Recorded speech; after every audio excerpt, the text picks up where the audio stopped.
कथन एवं तर्क। आरएस प्री में एक दिखेगा, कितना दिखेगा भाई? और इस ये चलता है पूरा नियम पे, किस पे चलता है भाई? अगर नियम देख लोगे और आज ये देख लिया तो आर्गुमेंट कभी गलत नहीं होना है, ठीक है? तो सुनो, पहले तो आर्गुमेंट तर्क के बारे में समझाता हूं। बचपन में डिबेट कंपटीशन में भाग लिया है कि तर्क वितर्क, स्कूल में, कॉलेज में, है? कोई बात नहीं लिया तो मैं बताता हूँ क्या होता था कि स्कूल में टीचर दो बच्चों को खड़ा करती थी क्लास में। एक तो पक्ष में जो बोलेगा, जैसे मान लो कोई टॉपिक दे दिया सिनेमा टीवी, एक बच्चा पक्ष में बोलता था कि टीवी देखना क्यों जरूरी है, एक विपक्ष में बोलता था कि टीवी देखना क्यों जरूरी नहीं है ना? तो वहां टीचर ये देखता था कि किसका तर्क ज्यादा मजबूत है, किसने अच्छे से बोला है, ठीक है? यहां भी एक क्वेश्चन आपसे पूछा जाएगा, उसके पॉजिटिव और नेगेटिव दो पहलू होंगे। पॉजिटिव के पीछे रीजन लिखेगा क्यों पॉजिटिव है, और नेगेटिव के पीछे भी रीजन लिख के देगा क्यों नेगेटिव है। हमें यह देखना है कि कौन सा तर्क मजबूत है और कौन सा कमजोर है, ठीक है? ये बात हमको देखना पड़ेगा। अब सुनो, कोई भी प्रश्न पूछ लेगा यहां पे आपसे, तो जैसे पूछ लेगा क्या शराब को बंद करवा दिया जाना चाहिए? हाँ और नहीं वाले समझो। एक तो कभी भी कथन और तर्क का उत्तर हाँ और नहीं को देख के नहीं देना है, उसका रीजन देखना है कि हाँ के पीछे क्या रीजन है और नहीं के पीछे क्या रीजन है। अगर किसी का उत्तर हाँ में ही आ रहा है मान लो, और हाँ के पीछे रीजन गलत लिखा है, तो वो हाँ भी क्या माना जाएगा? गलत माना जाएगा। पहले नियम दिखाता हूं इसके, फिर एग्जांपल की बात करते हैं। नियम नंबर 1 सुनो, कभी भी तर्क का उत्तर हाँ और नहीं को देखकर नहीं दिया जाता। हमेशा क्या देखना है? उसका कारण देखना है कि हाँ के पीछे क्या कारण है और नहीं के पीछे क्या कारण है। नियम नंबर 1 लिखो। नियम नंबर 2 रुको, कथन में मौजूद विषय से कोई संबंध नहीं रखता है तर्क, तो वो क्या होता है? कमजोर होता है। जैसे मैं बताता हूं आपको, बात चल रही है क्या शराब को बंद करवा दिया जाना चाहिए, ये प्रश्न पूछा हमसे, और तर्क में बात कर ले पान मसाले की। किसकी बात कर ले? तो कथन से रिलेटेड भी, मतलब जो बात पान मसाले की कर रहा है वो बात तो सही है लिखी हुई, पर वो रिलेटेड किससे नहीं है? कथन से। तो याद रखना है कथन से रिलेटेड होना चाहिए, और जो कथन से रिलेटेड नहीं है वो क्या माना जाएगा? कमजोर। अरे इधर तुम खड़े हो जाओ। कथन से रिलेटेड होना चाहिए, जो कथन से रिलेटेड नहीं है तर्क, वो क्या है साहब? कमजोर। कमजोर का मतलब यहाँ गलत है, मजबूत का मतलब यहाँ सही है, पर तर्क में बोलते ऐसा ही है इसको, है ना? तो एसएससी में इसी का नाम जजमेंट नाम से दिया जाता है। अलग अलग एग्जाम में नाम अलग अलग होते हैं इसके। फिलहाल हमारे आरएस और आईएएस में नाम इसका स्टेटमेंट आर्गुमेंट है। याद दिलाओ, पहला नियम क्या था? हाँ और नहीं में उत्तर कभी नहीं देना है। क्या देखना है? कारण देखना है। दूसरा क्या समझा रहा हूं साहब? कथन से रिलेटेड नहीं है तो क्या है वो? कमजोर। रुको, जब भी बात आ जाए तर्क में हमारे देश के संविधान की, प्रजातंत्र कानून की व्यवस्था, नियमों का उल्लेख, देश को हमेशा क्या दी जाएगी? प्राथमिकता। बात आ जाए देश की सुरक्षा, देश का विकास, समाज का विकास, ऐसे तर्क हमेशा क्या माने जाएंगे? मजबूत माने जाएंगे।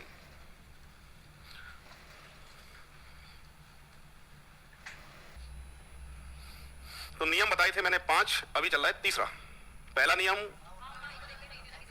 अच्छा याद हो गया तुम्हें? चलो अच्छी बात है। दूसरा नियम क्या था? कथन से रिलेटेड नहीं है तो कमजोर। और तीसरा ये रहा, बात आ जाए देश के संविधान, प्रजातंत्र, कानून व्यवस्था, देश का विकास, समाज का विकास, देश की सुरक्षा, ये सब क्या माने जाएंगे? अब इसका एग्जांपल समझाता हूं कैसे। आपसे पूछेगा क्या रेड लाइट के सिग्नल को तोड़ना चाहिए? नहीं तोड़ना चाहिए। क्लियर है? नियमों का उल्लेख नियम में शामिल है ये, और नियम में तुम छेड़छाड़ नहीं कर सकते, ठीक है? क्या गाड़ी चलाते समय मोबाइल फोन का उपयोग करना चाहिए? क्या गाड़ी चलाते समय वीडियो कॉल करना चाहिए? हाँ वाले खड़े हो जाओ। नहीं, ऐसे आते तुम देख लो तुम। तो याद रखना है। अब ऐसे पूछ लेगा देश समाज का विकास, समाज का विकास कैसे? क्या गांव में सामुदायिक भवन का निर्माण होना चाहिए? हाँ होना चाहिए, समाज का विकास, ठीक है? तो ये यही पूछता है। तो याद रखना है ये सब चीजें इनके पक्ष में जाती हैं। और भारत देश की जब बात आ जाए, सब पीछे हैं। सबसे पहले किसका? भारत देश की सुरक्षा और देश का विकास, ठीक है भाई? याद रखना है ये सब चीजें इनके पक्ष में जाती हैं। और भारत देश की जब बात आ जाए, सब पीछे हैं। सबसे पहले किसका? भारत देश की सुरक्षा और देश का विकास, ठीक है भाई? सरकार भी अगर देश के आगे आ रही है तो देश सबसे पहले। सरकार की नीति भी अगर देश के अगेंस्ट है तो भैया सरकार बाद में। सरकार किससे बनती है? देश से बनती है, जनता से बनती है। तो जनता सबसे पहले, देश सबसे पहले, और सब बाद में। लिखा? नियम नंबर 4 रुको, ये इनमें से कोई भी चीज तुम्हारे काम की नहीं है, और कोई एग्जाम दे रहे हो साइड में तो काम में आएंगे। हमारे आरएस आईएएस में सिर्फ एक ही चीज आती है, एकमात्र। क्या आता है? जब भी एकमात्र दिख जाए आपको तर्क में, तो दिखते ही वो तर्क क्या माना जाएगा? कमजोर। फिर भी लिख तो पूरा लो, और साइड में एग्जाम दे रहे हो तो और भी पॉइंट इसके काम में आएंगे। हमारे एग्जाम में सिर्फ एकमात्र काम में आता है। जहां भी दिख जाए एकमात्र, एकमात्र यही तरीका है, गलत है, बहुत सारे तरीके हैं। ऐसे रहेगा एकमात्र यही तरीका है, नहीं बहुत सारे तरीके हैं। लिखा? बस क्या ध्यान रखना है आपको इसमें? एकमात्र जहां भी दिख जाए तर्क में, चाहे बात सही क्यों नहीं है, क्या हो जाता है? वो कमजोर, गलत हो जाता है। आखिरी नियम, कंटेंट में दम ना हो। कंटेंट में दम का मतलब सुनो। आपसे पूछेगा क्या स्प्रिंग बोर्ड एकेडमी में कैंटीन का निर्माण होना चाहिए? पहले में कहेगा हाँ होना चाहिए। 5-6 घंटे के लिए बच्चे आते हैं और खाना मतलब कभी ला पाते कभी नहीं ला पाते, और वैसे भी ब्रेक होना चाहिए, ब्रेक में चाय अच्छी मिले, नाश्ता अच्छा मिले, तो कैंटीन का निर्माण तो होना चाहिए, ठीक है? एक में कह दे तो होना चाहिए और दूसरे में कह दे नहीं यह सही नहीं है, यह उचित नहीं है, नहीं होना चाहिए, यह उचित नहीं है। तो उचित नहीं है वो बात तो ठीक है, पर उचित क्यों नहीं है, क्या कारण है उचित नहीं होने का? अगर रीजन नहीं लिखता है तो वो क्या हो जाता है, तर्क कमजोर हो जाता है। बात आ रही है समझ में? मतलब हाँ वाली बात भी सही हो सकती है और नहीं वाली बात भी सही हो सकती है। तो हाँ के पीछे रीजन है कि हाँ ये इसलिए सही है तो ठीक है सही है, या इसलिए गलत है ये कारण है गलत होने का, तो रीजन तो होना चाहिए। और जब रीजन ही नहीं होता है, कंटेंट में दम ही नहीं होता है, तो वो तर्क क्या होता है साहब, कमजोर होता है। पर भारत देश के लिए बात आ जाए तो भारत देश सबसे पहले, उसके नीचे सारे नियम। ये भारत देश के आगे चाहे कंटेंट में दम नहीं है, और देश जब भारत देश की बात आ रही है तो सबसे पहले देश रहेगा, उसके बाद सब कुछ रहेंगे। बस ये ध्यान रखना है ना, भारत देश के सब नीचे सारे नियम, देश सबसे ऊपर, और सब में तुम्हारे यही चलेंगे। फिलहाल लिख तो लो। आखिरी नियम है, जब भी किसी से अनुसरण हो तुलना हो, अनुसरण तुलना, भारत देश तुलना कर सकता है दूसरे देश से, समझ रहे हो? औरों के लिए बात आ रही है, ये भारत देश के लिए नहीं है। या कंटेंट में दम ना हो, व्यर्थ की बातें लिखी हो, तो ऐसा तर्क क्या माना जाता है, कमजोर। तो भारत देश के लिए मजबूत है ये वाला पॉइंट, और सबके लिए क्या है साहब, ये कमजोर है, पांचवा। बस ये ध्यान रखना, ये पांचवा नियम भारत देश पे लागू नहीं होता और सब पे लागू होगा। ये भारत देश किसी दूसरे देश से तुलना कर सकता है, पर राजस्थान उत्तर प्रदेश से तुलना नहीं कर सकती, सीधी बात। समझ रहे हो? एक एग्जांपल बता रहा हूं मैं आपको कि कोई नियम राजस्थान सरकार ने बनाया तो वो उत्तर प्रदेश सरकार भी लागू करे, जरूरी नहीं है। नियम था हाँ नहीं, देखो देखकर उत्तर नहीं देना है, कारण देखना है, कथन से रिलेटेड नहीं है तो कमजोर है। तीसरा, प्रजातंत्र, कानून व्यवस्था, नियम का उल्लेख, प्रजातंत्र, देश की सुरक्षा, समाज का विकास और आपके देश का विकास, ये मजबूत माने जाते हैं। चौथा नियम में सिर्फ एक ही चीज दिखाई थी, एकमात्र, जब दिख जाए तो कमजोर हो जाता है। पांचवा, कंटेंट में दम ना हो, तुलना हो किसी से, तो क्या है, कमजोर। पर यही अगर भारत देश के लिए आ जाए तो ये सब मजबूत होता है। ठीक है, तो 5 नियम है। शुरुआत करते हैं, किस तरह के प्रश्न एग्जाम में पूछे जाते हैं, अब शुरू करते हैं। हमारे एग्जाम में 4 ऑप्शन आएंगे, कोई भी इन ऑप्शन को, इस ऑप्शन का क्रम याद करके नहीं जाएगा कि एक फर्स्ट वाला केवल ए पे आता है, सेकंड वाला बी पे आता है, दोनों गलत सी पे, ये आगे पीछे हो जाते हैं एग्जाम में। ये दोनों सही वाला ए पे देता है आजकल, और दोनों गलत वाला सेकंड नंबर पे देता है। समझ रहे हो मेरी बात? तो वहां देख लेना ऑप्शन में क्या लिखा है और आपका आंसर क्या है और ऑप्शन क्या देना है, क्रम आगे पीछे हो जाते हैं इनके। ठीक है, तो पहला प्रश्न है, इस तरह से प्रश्न पूछेगा, हमेशा प्रश्न ही पूछेगा इसमें, पॉजिटिव नेगेटिव 2 बातें होंगी इसके अंदर। पहला प्रश्न क्या है, सुनना, क्या ऐसे माता पिता को दंडित करना चाहिए जो बाल विवाह करवाते हैं? हाँ वाले खड़े हो जाओ, कितनी बार कहूं हाँ और नहीं में तो उत्तर देना ही नहीं है, रीजन देखना है ना, कारण क्या है वो देखना। हाँ के पीछे कारण गलत लिखा है, वो हाँ भी गलत है। नॉर्मल जिंदगी में जाना नहीं है, जैसे कैरम में चलना है तब जाएंगे सही। पहला कह रहा है हाँ दंडित करना चाहिए, अब क्यों करना चाहिए वो पढ़ते। एक तो ये लॉजिकल रीजनिंग है, इसको पढ़ने का भी एक तरीका होता है साहब। ये उन लोगों की लॉजिकल रीजनिंग कभी भी सही नहीं होती जो लॉजिकल रीजनिंग को एक सांस में पढ़ देते हैं। कैसे, सुनो, ऐसे पढ़ते देखो, हाँ क्योंकि देखो कैसे पढ़ते हैं, हाँ क्योंकि, जो ऐसे स्पीड में पढ़ता है ना, ये कभी उसका सही नहीं होता।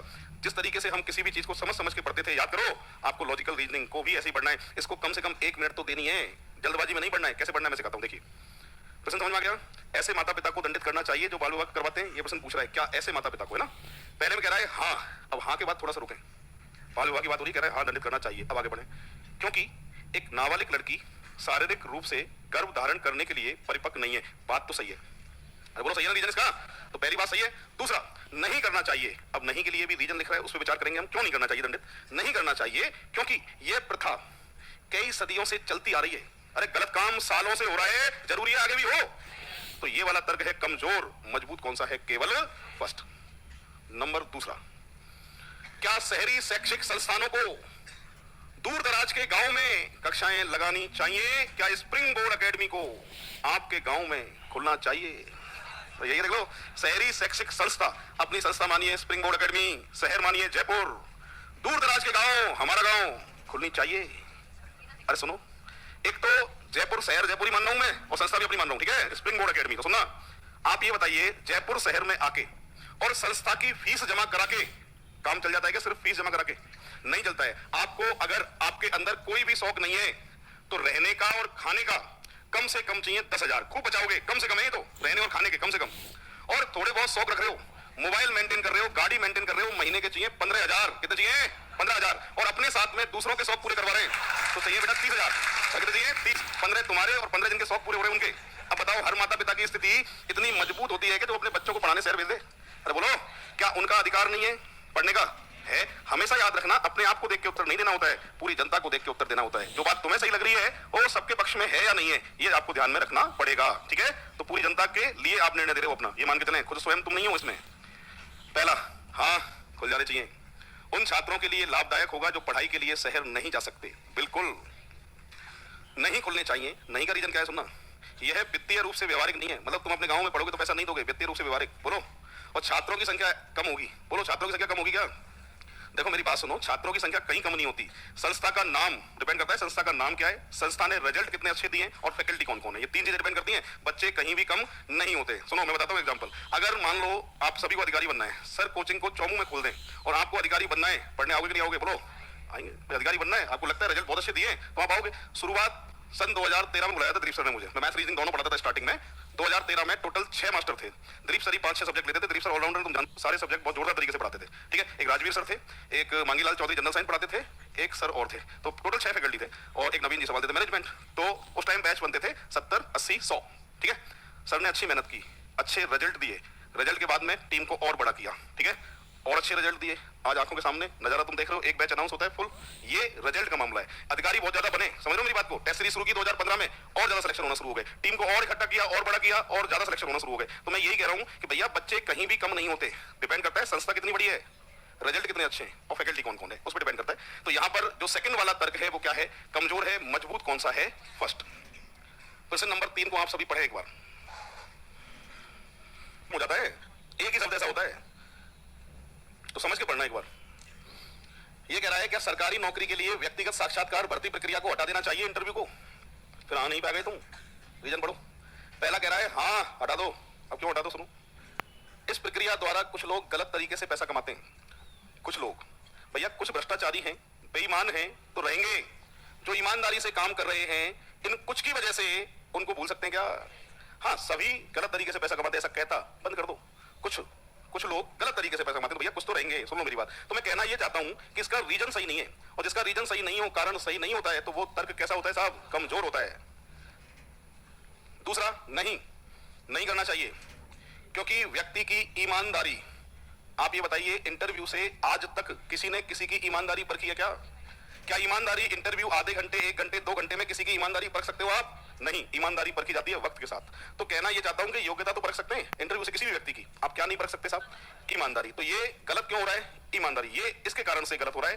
तो यहां पर ये तर्क भी क्या है साहब? कमजोर है। आप किसी भी व्यक्ति की ईमानदारी इंटरव्यू के द्वारा नहीं परख सकते। तो दोनों ही तर्क क्या हैं? कमजोर। तो दोनों तर्क मजबूत भी हो सकते हैं और दोनों तर्क कमजोर भी हो सकते हैं। हम क्या करते हैं कि एक कमजोर करना है, एक मजबूत करना है, ऐसा नहीं होता है। दोनों कमजोर हो सकते हैं और दोनों मजबूत भी हो सकते हैं। अगला प्रश्न पढ़ो। क्या अन्य देशों से आने वाले संक्रामक रोगों से पीड़ित सभी लोग जहां से वो आए हैं वापस भेज दिया जाना चाहिए? संक्रामक रोगों को पढ़ते ही हमारे मन में एक खतरनाक बीमारी आ जाती है। कौन सी? कौन कह रहा है? कोरोना। कौन सी? कोरोना। आप सुनो तो यहां पर बात हो रही है संक्रामक रोग की। संक्रामक रोगों का नाम नहीं लिखा है, पहली बात तो।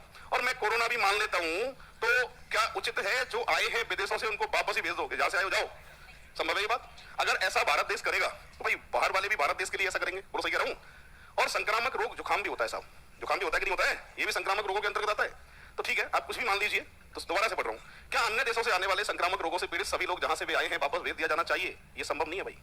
उनको रुकने की व्यवस्थाएं अलग कर सकते हैं आप, और बोलो सही कह रहा हूं, उनका इलाज अलग जगह पे करवा सकते हैं। तो पहला कह रहा है हाँ भेज दो।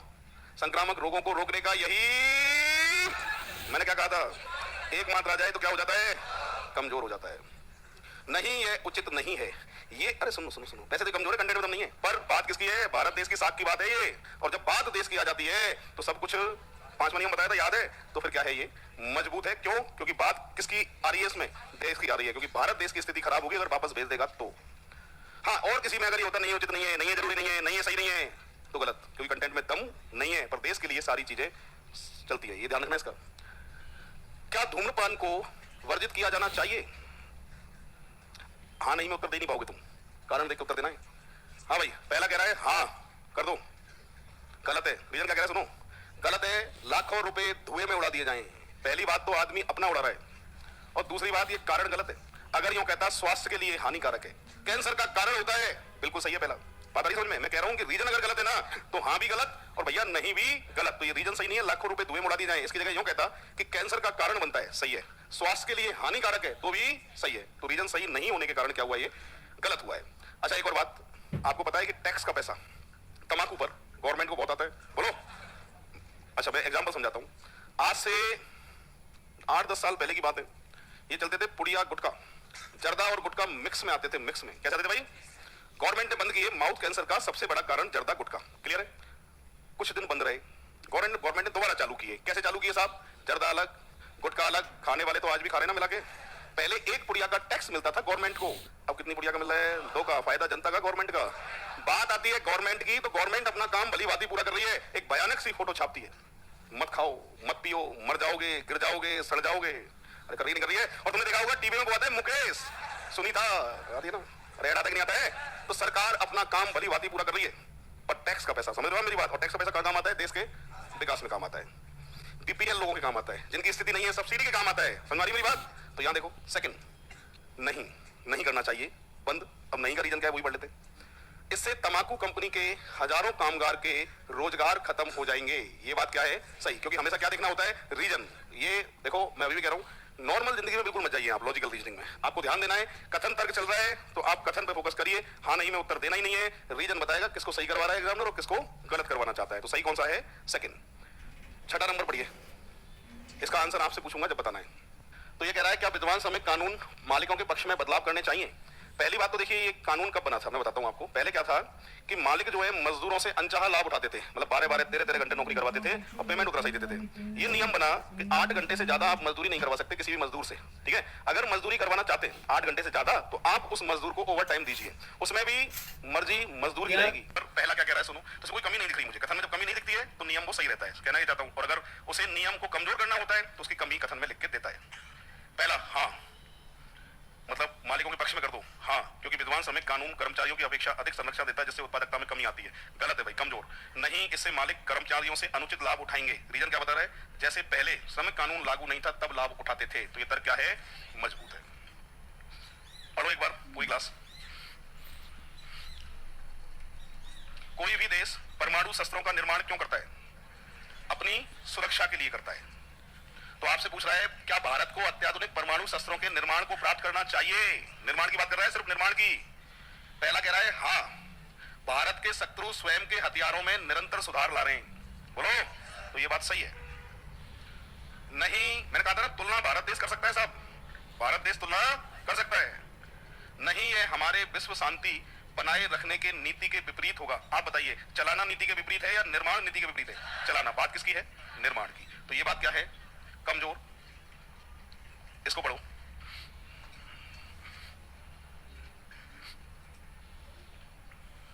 पूछूंगा मैं आंसर आपसे, पर क्या प्रयोगशाला परीक्षण के बहाने से जानवरों को मारना चाहिए? जीव हत्या।